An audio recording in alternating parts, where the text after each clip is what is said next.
What's going on, everybody? It's Worldwide Joe, and welcome back to another episode of Sleeper Sunday. Sleeper Sunday, for those of you that don't know, is a series I came up with showcasing fun and hidden decks you may not know about that can deal quite a bit of damage in the proper hands. We'll be going over a basic deck list, strengths, weaknesses, what can be done to make the deck better, and of course, a few replays to see the deck in action. In today's episode, we're going to be taking a look at the winner of this month's poll, being Suship. Before I get into the actual part of the video, I do want to mention thank you all so much for supporting a whole year's worth of Sleeper Sundays. It was February of 2022 that I released the first video, being the Ghost Trick Sleeper Sunday, and it's been going along ever since. And I'm going to talk a little bit more about this and the future of the Sleeper Sunday series at the end of the video after all is said and done, so stay tuned for then. But until then, let's get cooking. So Suship, whose main archetype name went from Suship to Gunkan over here in the TCG, is an archetype based on different types of sushi rolls, all interestingly enough being fire aquas, and all revolving around the base normal monster Rice Suship, or as it was localized, Gunkan Suship Shari, before becoming large bento-esque battleships of war. The reason why the name Suship is no longer the main name and why Gunkan instead took its place is apparently because the name of the dish, Gunkan Maki, is actually a bit of wordplay that literally means battleship roll. They released in the TCG in Dawn of Majesty back in August of 2021, with their most recent support being in Power of the Elements in August 2022, though with upcoming support coming out in I believe May in Cyberstorm Access of 2023. They have an Xyz focused extra deck that utilizes effects based on the corresponding sushi roll used as material, and a playstyle that seems to revolve around pushing for heavy damage against the opponent and utilizing disruption effects during the battle phase. Starting us off, we have the main thing of the deck being Gunkan Suship Shari. This is the heart of the deck, and almost all of your effects revolve around this card in some way, shape, or form, and it's simply a level 4 normal monster with 2000 attack who just so happens to have the longest flavor text of any normal monster in the entire game. Look at this. We have a whole Yelp review. But other than being like the heart and soul of the deck, there's not much to actually say about it due to being a normal monster, so let's get on to the more interesting retrain of it, being Gunkan Suship Shari Red. So this is the retrain that came out in Power of the Elements, so it's technically their most recent wave of support, if you count the things that are already released in the TCG, and this is another level 4 Fire Aqua. All of them are level 4 except for one being a level 5, and all of them are Fire Aquas, and instead of having 2000 attack, this one has 2000 defense, and it says its name becomes Shari while literally anywhere except for banished, so hand, deck, graveyard, or on the field. However, this does not conflict like the Harpy ladies do because it doesn't say its name is always treated as Shari. It also says you can only use each of its following effects once per turn, and you can reveal another Shari in your hand, be it another Shari Red or a regular Shari, to special this card from your hand, and then you can apply a different effect saying that you special summon a Gunkan monster, or I'm just probably going to call them Suship for the rest of the video because it's a lot easier, except for Gunkan Suship Shari, but negate its effects if any, and then special summon from your extra deck an Xyz monster that mentions that monster's name, using that monster and this card as material, and this is treated as an Xyz summon. So basically, this is one of your best starter cards in the entire deck, though it can also be used as an extender, because yeah, while you do have to open another Shari, even though you do play 6 of them total, so it's not really that hard, it does get you a guaranteed immediate Xyz summon, especially because the way it's worded means that your opponent would have to stop the effect in hand, or else the Xyz is going to go through. Again, their Xyz monsters do revolve around using these specific names as material, because while the names themselves, it's not like a Lyrilusk or a Zodiac situation where the names are the ones that have the effects, the Xyz monsters themselves say if this card has X as material against this effect. So basically, whatever Xyz that you want out of your extra deck from the Suship lineup, you can immediately access using Shari Red, which is amazing, especially when you really need that one specific Xyz monster. Onto the actual non-Shari names of the deck, starting off with Gunkan Suship Shiro. I like to call it Shiro, even though it's probably not how you pronounce it. I think it's like Shiro or something like that. But it says if you control a Gunkan Suship Shari or an Xyz that mentions Shari as material, you can special summon this card from your hand, and this is an inherent summon, not an activated effect. And then during your main phase, you can special a Suship from your hand, except for Shiro, and then you can take any number of Sharis from your deck or grave and place them on top of your deck in any order, which is a hard once per turn. So Shiro is a fantastic card, not just for what it does, but also because it has probably one of the better of the Xyz monsters, at least when it comes to going first, but also it's just fantastic in general, because being able to special literally any Suship monster from your hand, which can include Shari or any of the other names, which will come up in a second when we talk about the next monster, it's just really nice, especially on top of stacking your deck with more Shari, because there is a bit of a divination mechanic, divination being like looking at the top or like grabbing stuff from the top, similar to like Gishki, and so being able to stack your deck while also resetting your resources from graveyard, which can be really important, is just overall solid, but it works really well in combination with Gunkan Suship Ikura, who also says if you control Shari, you can special it from your hand, and I am terribly sorry, I mixed it up. Ikura is the inherent summon, Shiro is the activated effect. I'm very sorry about that. I knew one of them was activated, one of them was inherent, and I just read the wording wrong, so yes. Shiro, if you control Shari or an Xyz that has Shari as material, you can special it from your hand, that is activated. And Ikura says if only you control Shari, you can special it from your hand. And that is an inherent summon. Sorry about that, I'm probably already gonna have people in the comments telling me about that, but shh. Nothing happened. But it says you can only special summon Ikura once per turn this way. And during your main phase, you can excavate the top 3 cards from your deck. And if you do, you can either add to your hand or special an excavated Shari, and then shuffle the rest back into your deck. And you can only use this effect of Ikura once per turn. So again, this pairs really well with Shiro because Shiro can special the Ikura from your hand, even though, you know, Ikura can already special itself. But you can special the Ikura from your hand, especially if you don't have a Shari, you can normal a Shiro, and then you can stack Sharis from your grave or deck on top of your deck, so that Ikura gets a guaranteed hit, which will get basically all of your plays going. Both Ikura and Shiro are some of the best extenders you have in the entire deck, mainly because all you need to do is just control Shari, and with 6 different copies of it and a bunch of different ways to get out on your board, it's almost always going to be live. And for the final Suship monster in the main, we have the level 5 being Gunkan Suship Uni. I'm going to call it Uni, it might be Uni, I don't know. But it says you can reveal another Suship card in your hand, special summon this card from your hand, and then apply the following effect based on the revealed card. If it was Shari, you can special summon that revealed monster so you get both of these monsters on board, but if it was any other, you place the revealed card on the bottom of the deck. It also says you can target a Suship monster you control and change its level to 4 or 5, basically whichever one it's not, you change it to, and then you can add a Shari from your deck to your hand, and you can only use this effect of Uni once per turn. So Uni is a pretty good card overall, even if it is a bit specific. It's a lot like Shari Red, where you do have to have the other Shari in order to get maximum value out of it, even though, you know, if you have some other extender or normal summon, you can at least get this on board, even if it does cost you something. But it's really good, similar to Shari Red, to immediately get you access to 2 bodies on board if you already have a Shari, and not to mention if you open it and Shari Red and a Shari or Shari Red, you can literally go Uni, reveal Shari or Shari Red to special both, and then you can change the level of something, so you can change the Shari to 5 or this to 4, and you get to add another Shari, which is really good for the second Shari Red that you may have in your hand, or the 1 Shari Red in your hand, so you can immediately get access to another Xyz monster. And I know that was probably very confusing, but there's just so many different times I'm going to say Shari in this video. But this is the main and I think only way that you can actually access their rank 5,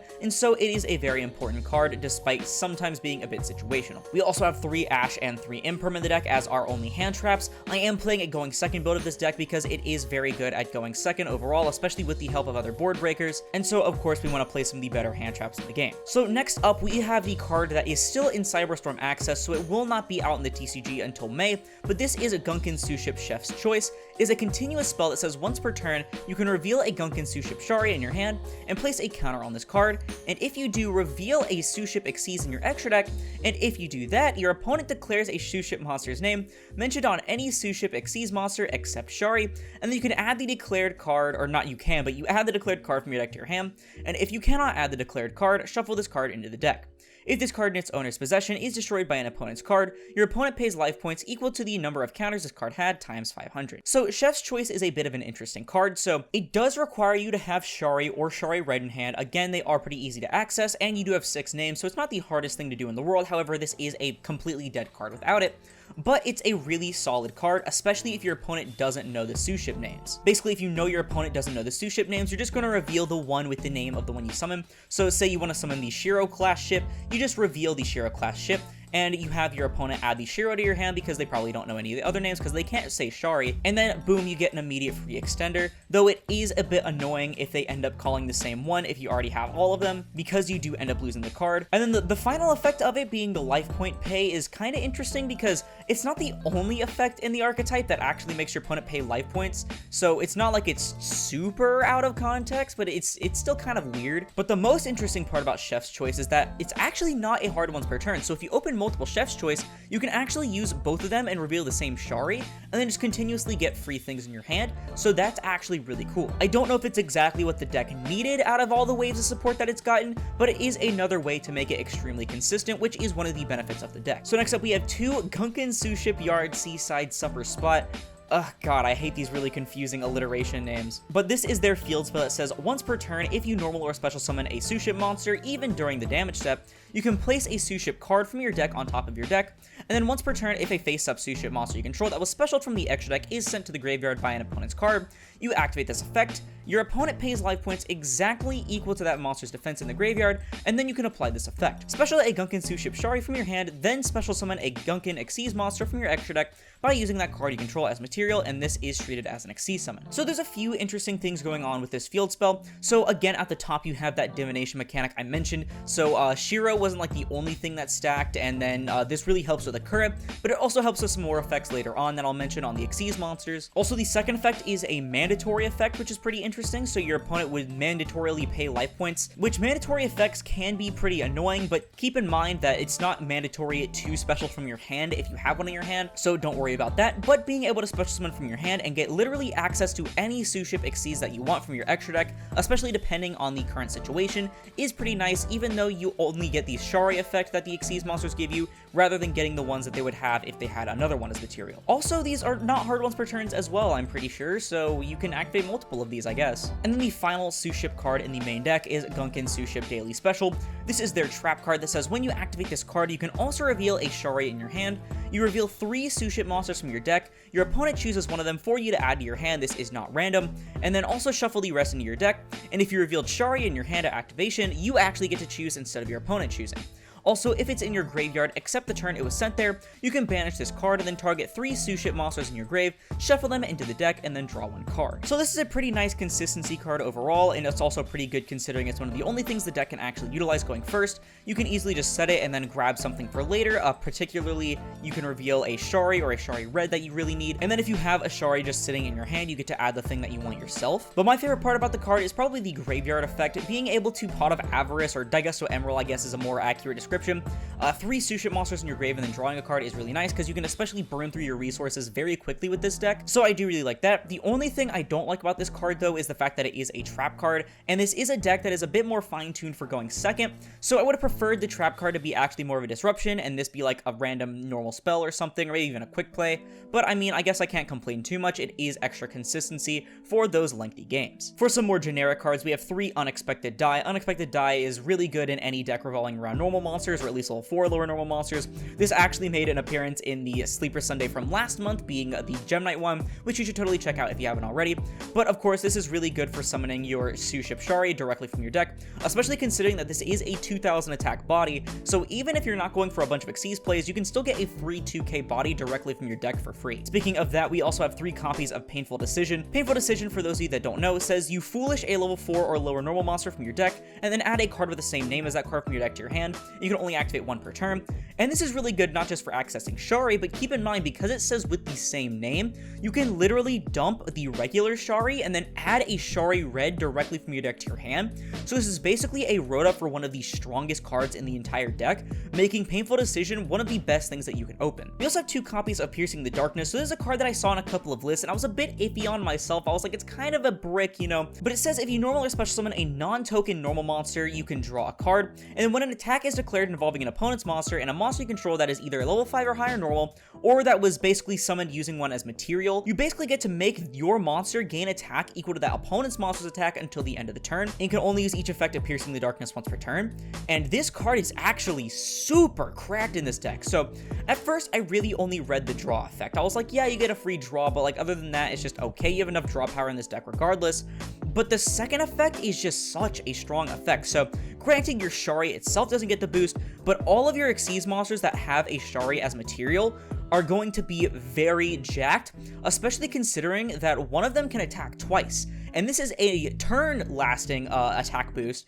So basically, you can literally attack once, gain a bunch of attack to be over something, and then attack over something else again. This is probably one of the only ways that this deck can actually beat over a Towers monster, by the way, because it affects your monster and not the opponent's monster. So it's really good to have, honestly, especially considering that I ended up losing to a Towers deck on stream when I was collecting the replays. Also because, you know, I kind of threw and I messed up a thing really bad, but shh. But yeah, Piercing the Darkness is actually a much stronger card than I gave it credit for, and I think it's a really nice option to put in the deck. Again, we are playing a going second build, so I am on 2 Lightning Storm, and then we have 1 copy of Triple Tactics Talent as well. I had a random 1-of slot, and I didn't want to put a 3rd copy of Lightning Storm or anything, and then 1 Triple T isn't the worst thing ever. And then we have 1 Monster Reborn, because summoning back things for free, especially in a deck revolving around 1 monster name, is really nice, and then 1 Called By, because it's called by. So that is it for the main deck. Onto the extra deck. So we have 2 of each of these Suship names, and all of them have names based on the type of sushi roll that you use as material for them. So this is Gunkan Suship Shiro class carrier. It is a rank 4 that requires 2 level 4s. I think all of them just require 2 level whatevers, and all of them say on Xyz summon you can apply these effects in sequence based on the materials used, and you can only use this effect once per turn. Keep in mind that says this and not each. So starting off with Shiro, all of them actually say that if they use Shari as material, you get to draw a card, so there's where the extra draw power I said comes up. That's really good in combination with the divination mechanic, so you can just draw free Sharis or any other free Suship cards. But all of them also have effects based on the individual sushi rules that were used as material. Shiro class allows you, if you use Shiro, to add a Suship spell or trap from your deck to your hand. Akura class can attack twice if you use Akura as material, and then Uni class Super Dreadnought can attack directly if you use Uni class as material. All of them also have their own unique original effects, with Shiro class saying while a face-up card is in a field zone, Suship monsters you control special summon from the extra deck cannot be destroyed by opponent's card effects and gain attack equal to their original defense. And then Yukura class Dreadnought says once per turn when your Gunkan monster special from the extra deck inflicts battle damage to your opponent, you can target a card your opponent controls and destroy it. And then once per turn during your main phase or your opponent's battle phase, Uni class Dreadnought allows you to target face-up cards your opponent controls up to the number of Suship monsters you control special from the extra deck and negate their effects. So all of these are very strong effects in their own regard, so Shiro class giving you protection is really awesome. And then while the stat gain isn't the most because they all have pretty terrible defense, fun fact, all of their Xyz monster stat lines are the combined stats of Shari plus whatever you used as the other one. So for example, Shari is 2000, Uni is 900, so you have a 2900 attack and then 500 defense on the Super Dreadnought, which I think is really cool. But mainly the protection is just what's really cool. Not to mention that these effects do stack for literally all of them, by the way.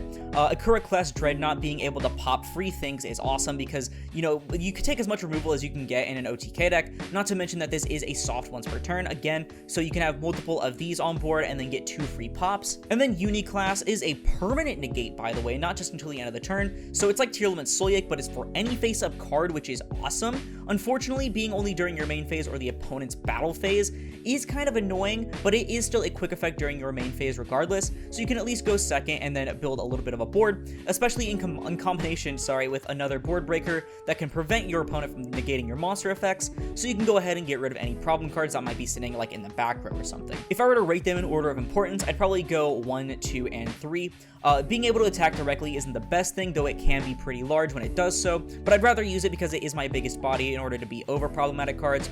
Attacking twice is really nice, especially when you have the stat boost off of the Shiro class, but Shiro class being able to add any of your Suship spells or traps is awesome because you have 3 different targets you can add, with the best one now being Chef's Choice usually if you have a Shari, but with your second best one being the field spell, which remember will turn on the protection and stat gain from Shiro class. All of these are honestly pretty solid Xyz monsters for what they do, and so we are playing 2 of each. We also have the Utopic Future and Draco Future package. I mean, this deck really can't go first without it. It's typically the main thing they want to end on. You are playing almost exclusively rank 4s for your Xyz plays, and none of them are numbers except for some of your tech cards, and so this is the easiest way to actually go first. We also have 1 copy of Baguska the Tired Sleepy because it's a really good rank 4, and then same thing with Abyss Dweller. Oh, by the way, did I mention that there is no like restriction or anything anywhere in sight in this deck, so you can easily make these on top of your regular things, fun fact. But we also have Daigusto Emerald, and fun fact, most decks use Daigusto Emerald in order for the shuffle and draw one, whereas this deck actually uses it to summon back a normal monster from the graveyard. It's really good because detaching from this is one of the only ways you're actually detaching material, and so basically what you're going to be doing is you're going to like Painful Decision a regular Shari, and then you use the Daigusto Emerald, you detach like maybe another Shari if you want for later, and then summon back the thing that you already have in grave, and then you can use that for another Xyz summon, so that you, if you want to go into like a Draco Future is the main thing, you summon this, and then you use that Shari in another monster in order to go into a second rank 4, and then go into a Draco Future without having to waste many of your precious Suships. We also have 2 copies of Zeus. I was playing 2 at first, then I dropped it down to 1, but the second one came up a couple of times on stream, and so I decided to bump it up to 2. one copy of Hida because there's no link restrictions in this deck, and all of them are fire, including Ash Blossom, so Hida being able to steal something can be pretty nice. And then one copy of Underworld Goddess because, again, outing towers is kind of annoying. Not to mention, again, with no restrictions, Underworld Goddess can end up being a huge powerhouse with all of the board spamming the deck has. Some of the things that I did play before, but that you don't necessarily have to play, but you could if you want to. We had Tornado Dragon, which isn't a bad card, I just cut it because I needed to make room for other things. And then we have the Magic-y Spirit Vipartu, so I saw this in a few lists, and so I had it in mine as well. And like, I understand its use. I mean, detaching material can put a Shari in grave for like a Daigasso Emerald, and you can add another Emerald from your deck or your grave, and then it has like another effect, you know, for battle or whatever, but this literally never came up for me in testing, and so I decided to cut it. Maybe if I want to make a Draco Future using it in Emerald, it could come up, but like honestly, I'd rather use my materials to go into Suship so I can draw more cards. So that is it for the deck list. For the most part, it's kind of like a hodgepodge of like 2 or 3 different lists that I found, with my own things thrown in, like the Lightning Storms from Triple T and stuff, in order to go second. Not to mention, I cut down to 1 daily special because I don't want to brick on it. But with the deck profile itself out of the way, I know you're probably itching to see how this deck performs in action, so let's go ahead and gather some of the replays that I got on stream, and I'll see you when I'm done.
And there you have it. Those were just some of the replays that I managed to gather, most of which being on stream, in which you can totally check out the full unedited VOD up in the top right annotation if you haven't already and you want to see my live commentary as I go through. But with the replays out of the way, let's go ahead and start with the strengths. So with fairly easy swarming and access to Shari, it means you can pretty easily get out multiple rank 4s per turn, and with all of them drawing you a free card just for using Shari, you can easily dig for more extension throughout your turn. Between all of this draw power and with the searching from things like Shiro, and being able to use cards like Unexpected Die, Painful Decision, and all things like that, it's an incredibly consistent deck for what it does, and can usually draw itself into more extension or power cards if needed in any given situation. Like, this is probably one of the most consistent decks that I've played on Sleeper Sunday so far. As I mentioned earlier, there's no Xenolocks of any kind in sight, meaning that you can not only get access to any kind of Xyz, not just your Suships, but you can also go for link plays if your extra deck permits it. And then finally, in combination with board breakers, you can almost guarantee an OTK due to the easy ways to get multiple large bodies on board with their battle-focused effects. Between all the popping, double swinging, and attacking directly, not to mention the stat gain from certain things like Shiro class,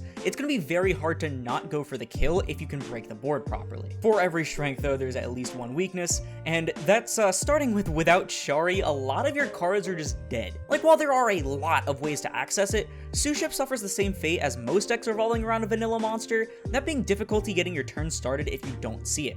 Granted, some of the cards in combination can still at least net you a rank 4, and even in some cases net you the Shari without it, such as Shiro and Akura together, but most of the time if you don't see Shari or a way to get to it, you're gonna be in a lot of trouble, especially considering cards like Chef's Choice are literally completely dead without it. There's also no non-battle phase focused native board breaking in the deck, aside from like the negation of Uni working during the main phase. And so like OTKing is easy if there's no board, but the problem is getting through the board first and then accessing all of your Xyz plays with what you have left. Also, there's absolutely zero in-archetype ways of going first. Like, most end boards turn 1 for this deck consist of just a Draco future, maybe with a monster like Dweller if you're lucky, but like with Uni only working during your main phase and the opponent's battle phase, you really can't expect to sit on the Suship cards alone and then get literally anything done. So with that being said, how are we going to make Suship better? Well, first of all, give them a way to go first. Like, they have super easy access to their back row via Shiro and all the ways to draw into them, so if they get an Infernity Barrier style card or even something that pop the opponent's cards equal to the number of like extra X Suships on board, similar to like that one Adamantipator card, I forgot its name but it's one of their trap cards, but like something like that would let them stand a much easier time going first without just sitting on Draco Future and praying. And then on the topic of disruption when going first, I think a new boss monster with some form of it could help the deck as well. If the trap were to be something like an Infernity Barrier style card, the pop effect could be slapped onto the boss monster as a quick effect instead, and then making it a rank 5 as well would give Uni a bit more of a purpose too, since the only reason to make one of your Suships into a level 5 is just to go into Uni class, like you're not playing any non-Suship rank 5s. Also, some more main deck board breaking obviously would be nice, like similarly how the Visas lore decks have built-in pops on their field spells, a continuous spell or even a new field spell, since Shiro works with any of them, can pop a card on summon of the Suship Xyz or something like that, that make breaking boards in archetype a little bit easier before hitting the battle phase, and it'll give your opponent more of a threat to deal with and try to out before you even start comboing. And then finally, this one isn't like an actual issue with the deck, it's more of something that I'd like to see, you know, something that would end up being nice, and that's like a card in the main deck or a main deck monster similar to Lyrolusk Barrel Canary, which could activate in hand and target like a Shari engrave, and then special both. Granted, you won't always have Shari in your graveyard without Painful Decision because, like, you know, most of the time it's stuck under your Suships, which is why Emerald isn't always live, but it'd be really good at recovery or even in simplified game states to get you immediate rank 4 access and apply like sudden pressure to your opponent. This could also be a level 5 with the same level modulation effect as Uni in order to help access the new boss monster should that also be made, or just accessing Dreadnought. But with that being said, I think that's everything I can say about Suship. That was a bit fast for the strengths and weaknesses admittedly, but honestly, I feel like this is a pretty cookie cutter and like cut and dry deck. Like, honestly, it's not even like a bad deck. It has problems, but none of them are like super glaring and makes the deck unplayable. I think it just needs like a band-aid to patch the little scratches here and there, but other than that, I think Suship, as it stands right now, is like a completely competent and serviceable deck, with all the main issues mainly being the things that I mentioned, such as board breaking and mainly just going first is my biggest thing. I think compared to like some other decks that, you know, revolve around a normal monster, Magic Key, Like, this is probably one of the better decks to do so, especially because of how consistently you can get access to Shari, and the fact that you at least have some plays without it between like Shiro and Akura. Not gonna lie, it's also probably some of the most fun that I've had recording replays and building a deck for Sleeper Sunday. When I was playing this on stream, I kept saying, okay, this is gonna be the last one, this is gonna be the last one, this is gonna be the last one, but none of them were because I was having too much fun. Like, dude, there's just something so satisfying about spamming the board with a bunch of sushi rolls and then beating your opponent to death with them. I think that honestly, with just even like 1 or 2 new cards to help fix the little problems that the deck has, it could probably be a pretty nice rogue option that you could probably see sneak into a regional here and there, but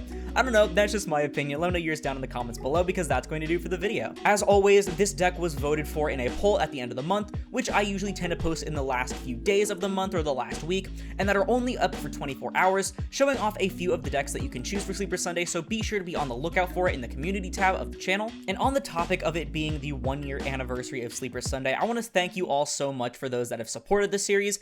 Admittedly, it's probably one of my lesser viewed types of videos on the channel, probably right around there with like my my live duels and stuff, but admittedly they are a bit more of an investment of a series because they tend to do better over time. Like, for example, I think maybe it was the Unchained one. I think that one's over 1,000 views now, or maybe it was the Mutant one of the two, but it did take a couple of months in order to do so. And so while at first it may seem a bit disheartening that they aren't really getting that many views compared to some of my other easier content, because this is a pretty difficult type of content to make, it isn't something that I want to stop because they are really, really fun to do, and there's something that I really want to keep signature to my channel. And so thank you all so much for a whole year of Sleeper Sunday. I hope we can continue to have more years to come. But with that out of the way, if you like the video, please be sure to leave a like, as it helps put this video and the channel into YouTube recommended. And if you like this content and want to see more like it, like the rest of the year's worth of Sleeper Sunday series, then perhaps consider subscribing, because we're trying to hit 5,000 subscribers by the end of 2023. Not to mention, it supports the channel more than anything else, and it's absolutely free. But once again, thank you all so much for watching, and I'll see you in the next one. This is Aurora, signing off.